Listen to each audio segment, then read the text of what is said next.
Bonjour, alors moi je suis Marie Buléon, fondatrice de l'agence Brillante en 2022. C'est une agence de coaching en image et de formation sur l'image et la posture professionnelle. Je suis basée à Vannes et j'interviens auprès des particuliers et des professionnels sur l'image personnelle, la gestion de son image personnelle, mais également la gestion de son image professionnelle, de sa posture dans la relation client, dans le développement de son business. Et j'organise également des événements sur la région vantaise pour les femmes autour de l'image.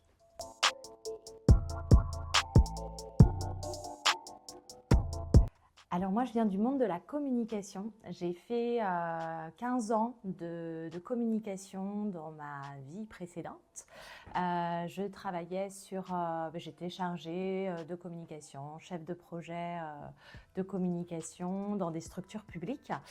J'adorais mettre en valeur les projets, les événements, etc. Et puis petit à petit dans ma carrière, j'ai eu envie de me rapprocher un peu de l'humain. Et j'ai eu une mission où j'ai développé un service de communication interne au sein également d'une structure publique. Et là, vraiment, j'ai touché à quelque chose qui m'a profondément animée, c'est-à-dire valoriser l'humain, valoriser mes collègues, leurs projets, leurs services, les actions qu'ils mènent, faire aussi en sorte qu'il y ait de la cohésion au sein des équipes par le montage d'événementiels, etc. Et ça m'a vraiment profondément animée. Et à un moment donné, j'ai eu envie de m'exprimer par moi-même, toujours avec ce lien de l'humain. Et donc, je suis partie à Paris me certifier, me former déjà, me certifier sur le conseil en image parce que venant du monde de la communication, j'ai vraiment à cœur de me spécialiser dans la communication, notre propre communication, notre premier outil de communication, c'est-à-dire notre image, puisque notre image parle avant nos mots. Et donc, je me suis certifiée au coaching en image et j'ai créé mon agence en 2022. Voilà, avec grand plaisir.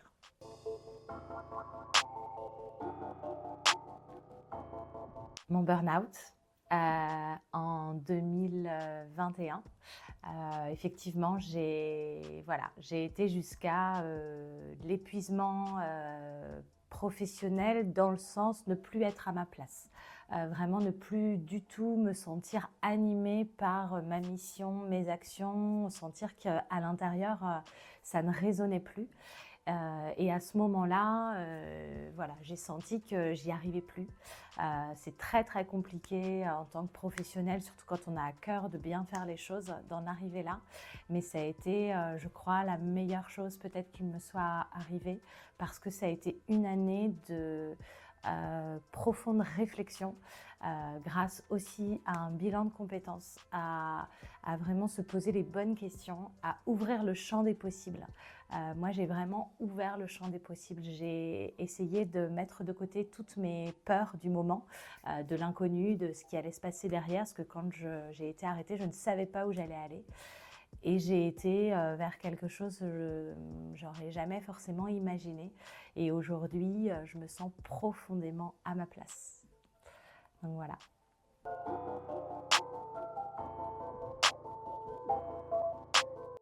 Je pensais jamais un jour être entrepreneur, lancer mon business, travailler à mon compte. Et puis effectivement, cette transition intérieure, besoin de m'exprimer par moi-même m'a vraiment amenée vers ça.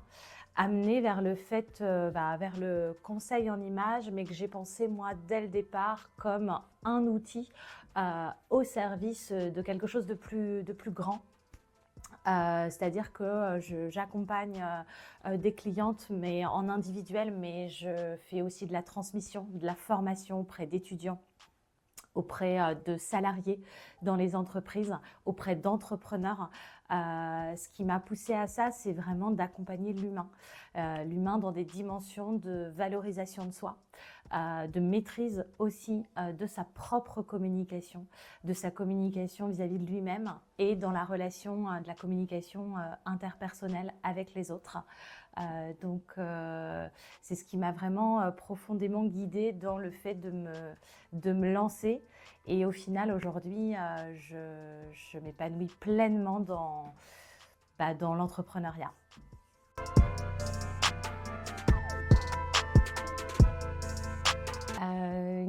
Une coach en image, en fait, elle va être là pour prendre le temps de se poser les questions de l'image que l'on a de soi, de l'image que l'on a le sentiment de refléter vis-à-vis des autres et de l'image que l'on souhaiterait refléter. Et moi, je commence toujours comme ça parce qu'en fait, les curseurs ne sont pas toujours au même niveau. Et du coup, on part de cet état-là pour aller chercher notre objectif d'image. L'objectif d'un coaching en image, c'est de vraiment permettre à la personne d'aller accéder à l'image qu'elle souhaite véhiculer. Mais là, on ne parle pas seulement des vêtements, des couleurs. Bien évidemment, ce sont des outils, mais on parle aussi de posture, de comment on va reprendre confiance en soi dans la manière le matin de s'imprégner de ses tenues, d'avoir une vision ou une image plus charismatique. Le coaching en image, c'est un cheminement qui se fait pas en 2 séances. Quand on prend un coaching complet, on est ensemble pendant 2 mois et demi au moins, où on va aller travailler différents champs de son image, aussi bien intérieure et puis aussi bien évidemment après on va aller travailler sur ce qu'elle véhicule extérieurement, sur la manière de gérer notre identité de style, la manière de gérer nos prises de parole par exemple, la manière d'avoir des couleurs qui nous servent, qui servent notre objectif, qu'il soit personnel ou professionnel. Et puis en entreprise, l'idée c'est vraiment de pouvoir permettre de comprendre quelles sont les dimensions de notre image qui rentrent en ligne de compte dans la relation avec les autres, avec nos collègues, avec nos partenaires, avec nos clients. Voilà.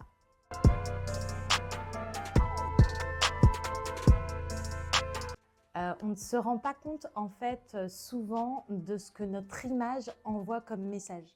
Et ce qu'il faut savoir en fait, c'est que l'image, l'apparence, ça va être les premiers messages que l'on va transmettre avant nos mots. Donc quand on travaille sur la gestion de son image, quand on a une image qui est maîtrisée, que ce soit au niveau personnel ou professionnel, eh bien en fait notre message aura beaucoup plus d'impact. L'objectif de travailler sur son image, c'est de pouvoir justement maîtriser tout ce capital qui est à notre service, nos potentiels au service du message que l'on a envie de transmettre, soit dans notre sphère sociale, soit dans notre sphère professionnelle.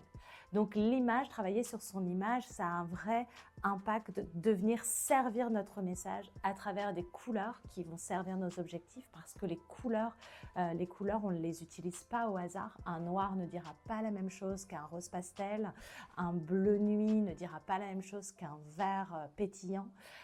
Et quand on connaît tout ça, eh bien en fait on peut se servir de nos couleurs, de notre identité de style, comment structurer aussi une silhouette pour servir notre propos professionnel quand on doit prendre la parole en public, quand on doit intervenir en codir ou autre. On a vraiment la possibilité en fait de mettre notre image au service de notre message.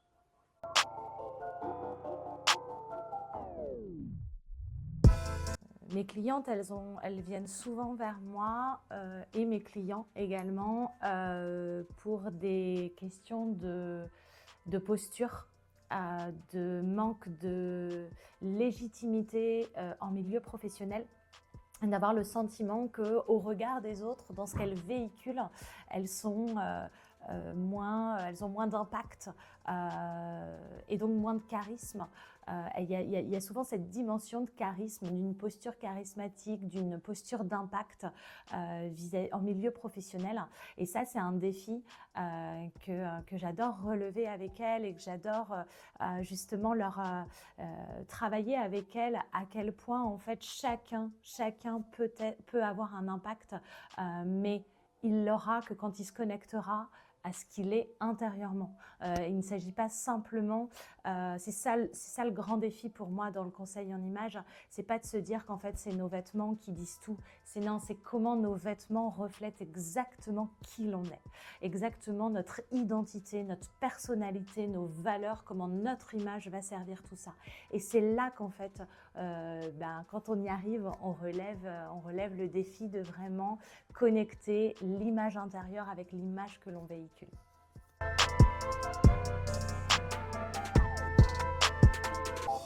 Alors, les demandes les plus fréquentes, c'est souvent déjà de reprendre confiance en soi.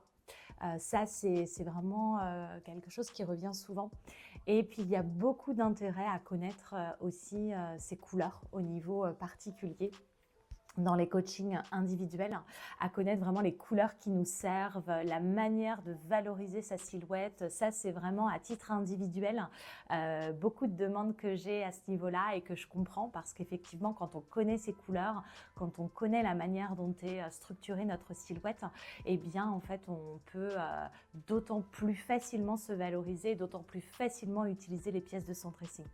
Et à titre professionnel, sur la sphère professionnelle, les demandes que je vais avoir vont vraiment être de capitaliser sur son image pour que ce soit au service de notre relation client, de se sentir légitime même si on n'est pas forcément à l'aise, de savoir qu'est-ce que notre image va véhiculer vis-à-vis de notre client ou d'un partenaire financier.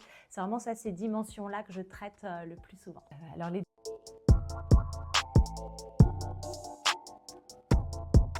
Alors, moi, il y a un mot que j'utilise jamais, c'est relooking, transformation. C'est pas des mots que je vais utiliser. Moi, je parle d'évolution. Et effectivement, il y a une femme que j'ai accompagnée cette année. Et ça a été vraiment une très belle expérience. En fait, elle était opticienne à domicile, opticienne plutôt itinérante. Et elle avait en fait un dress code noir qu'elle n'assumait pas. Parce que le noir, elle n'aimait pas du tout cette couleur-là. Et elle allait beaucoup dans les structures de santé. Et en fait, le noir met à distance. Le noir refroidit, le noir ne véhicule pas d'accessibilité. On a travaillé sur cette dimension-là. On a travaillé ses couleurs, on a travaillé sa posture professionnelle, on a travaillé qui elle était. Et en fait, on s'est rendu compte qu'elle pouvait tout à fait être professionnelle, légitime, impactante dans ses relations professionnelles en enlevant ce noir, donc en enlevant ce dress code lié à son entreprise, mais en étant juste elle-même. Et les premiers résultats, c'est quand elle est arrivée dans des services donc médicaux notamment, là où les médecins ne lui adressaient pas la parole avant, sont venus lui parler, se sont intéressés à elle parce qu'elle avait des couleurs, des matières qui lui correspondaient davantage, qui étaient beaucoup plus, qui véhiculaient beaucoup plus d'accessibilité. Et c'est vraiment ce qu'elle a. Elle s'est retrouvée elle-même et beaucoup plus à sa place et légitime dans son business. Donc ça, c'est vraiment un très bel accompagnement que j'ai fait.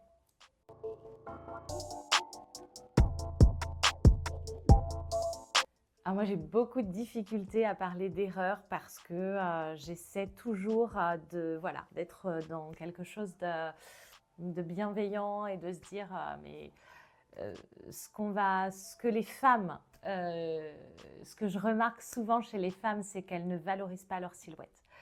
C'est-à-dire qu'au lieu de valoriser une jolie taille, elles vont se cacher. Les femmes, elles se cachent. Elles n'osent pas se valoriser, elles n'osent pas valoriser leur jolie taille, utiliser des couleurs qui qui vont leur valoriser le teint, utiliser des accessoires. Ça, c'est vraiment des choses que je perçois au niveau en particulier, enfin, quand on parle de l'image personnelle. Et au niveau professionnel, ce que je perçois, c'est qu'en fait, on a toujours le sentiment qu'avec un blazer ou une couleur noire, on va paraître professionnel.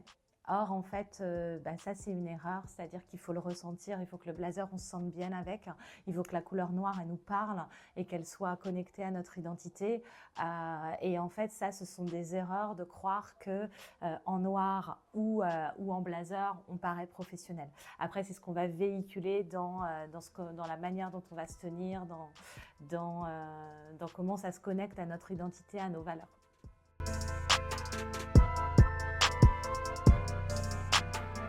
En tant qu'entrepreneur, on a toujours la tête qui bout parce que on est toujours dans l'après, dans l'envie, enfin en tout cas moi je suis comme ça, dans l'envie de développer des projets. Moi ce qui m'anime en ce moment, c'est que je suis beaucoup dans la transmission. Donc je développe pas mal de formations à destination des professionnels, notamment autour des couleurs pour leur transmettre mon expertise au niveau des couleurs, du visagisme pour des professionnels de l'optique, pour des professionnels de la coiffure, du prêt-à-porter. Ça, c'est vraiment quelque chose qui me plaît beaucoup. Et c'est de développer tout cet aspect formation qui m'anime beaucoup, que ce soit auprès des étudiants, auprès des entrepreneurs, auprès des salariés. J'adore transmettre, mais après j'ai énormément dans ma tête de projets aussi au niveau des coachings individuels. J'ai envie de créer des expériences premium, des expériences pour les femmes avec un service vraiment dans des lieux assez exceptionnels. Donc j'ai plein de choses en tête, mais voilà, tout ça, ça prend du temps et on verra ce que l'avenir nous réserve.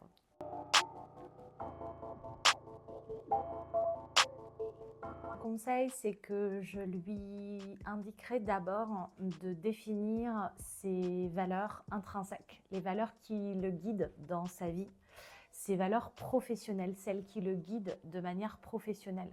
Pourquoi je parle de valeurs? Parce que si on veut travailler sur son image, il faut d'abord travailler sur son identité et savoir professionnellement ce qui nous guide. On ne va pas travailler sur son image si on est guidé par, de la même manière en tout cas, si on est guidé par la bienveillance, la joie, l'impact, que si on est guidé par l'autorité, la confiance, le sérieux, parce que ça dépend du milieu dans lequel on évolue. Donc travailler sur son image, c'est déjà se poser des questions sur soi-même et ensuite effectivement être accompagné pour aller travailler sur les différentes dimensions qui composent son image professionnelle.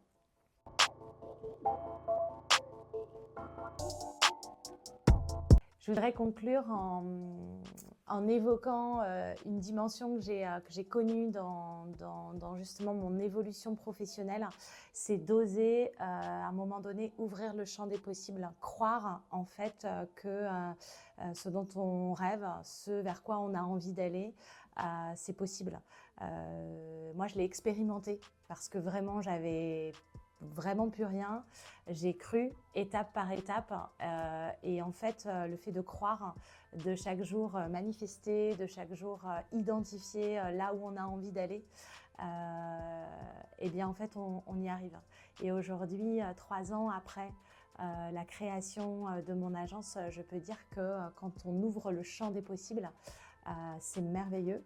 Et on accède vraiment à des dimensions, à des relations, à des expérimentations professionnelles qui sont incroyables. Donc, ouvrez le champ des possibles, c'est merveilleux.